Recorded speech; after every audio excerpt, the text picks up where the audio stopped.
بنیاد پر یا وہم کی بنیاد پر یا جسم میں ایسے ہی کوئی سرسراہٹ ہوئی ہے اس کی بنیاد پر وہ یہ نہ سمجھے کہ اس کا وضو چلا گیا ہے جب تک کہ واضح علامت نہ ہو. اب بعض اوقات یہ دو علامتیں بہت واضح نہیں ہو سکتی لیکن انسان کو یہ پتہ چل جاتا ہے کہ اس کے جسم سے ہوا نکلی ہے تو اس وقت اس کا وضو نہیں رہے گا. لیکن محض وہم کی بنیاد پر نماز نہیں توڑنی چاہیے, کیونکہ بعض لوگ وضو کر ہی نہیں پاتے, 10 15 دفعہ وضو کرتے رہتے ہیں کہ شاید ان کے جسم سے پھر کچھ نکل آیا, تو وہ صرف شیطان کا وسوسہ ہوتا ہے, اس کو اہمیت نہیں دینی چاہیے. بس ایک دفعہ صحیح طور پر وضو کر لینا چاہیے, اور اگر یہ دو علامتیں محسوس ہوں وضو کے دوران یا پھر نماز کے دوران تو دوبارہ وضو کر لینا چاہیے.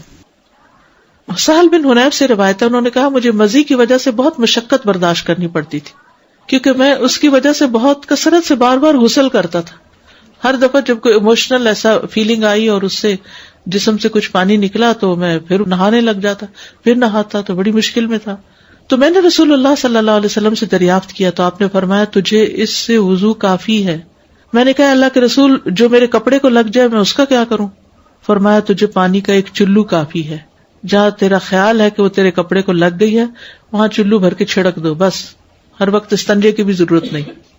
اس میں آپ دیکھیے کہ وضو ٹوٹنے میں ایک اہم اصول اگر آپ یاد رکھ لیں تو اس میں بہت سے مسئلے حل ہو جائیں, کیونکہ ابھی میں نے اس کا ذکر کیا تو آپ کہیں گے لکوریا میں کیا ہوتا ہے, تو کبھی کوئی اور بیماری کا نام لے آئیں گے, کبھی بواسیر کی بات کریں گے, کبھی کسی اور چیز کی بات کریں گے.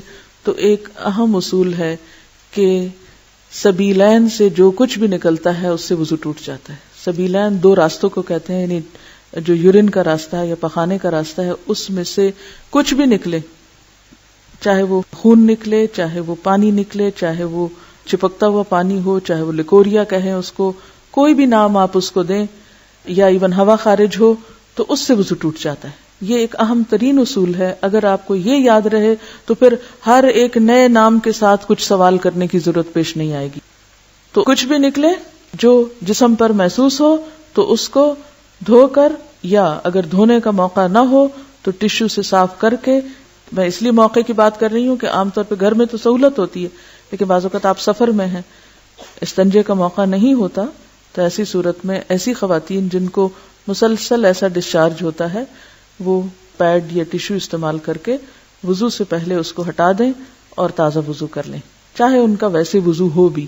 تو چونکہ سبیلین سے کچھ بھی نکلے تو وضو نہیں رہتا, اس لیے اس نجاست کو صاف کرنا بھی ضروری ہے اور اس کے ساتھ دوبارہ وضو کرنا بھی. وضو کے بغیر نماز قبول نہیں کی جاتی.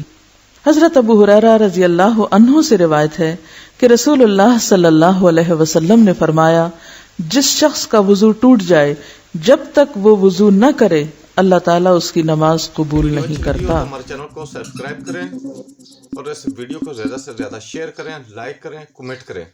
ہمارا چینل قرآن کا پیغام سبسکرائب کریں, ویڈیو کو لائک اور شیئر کریں.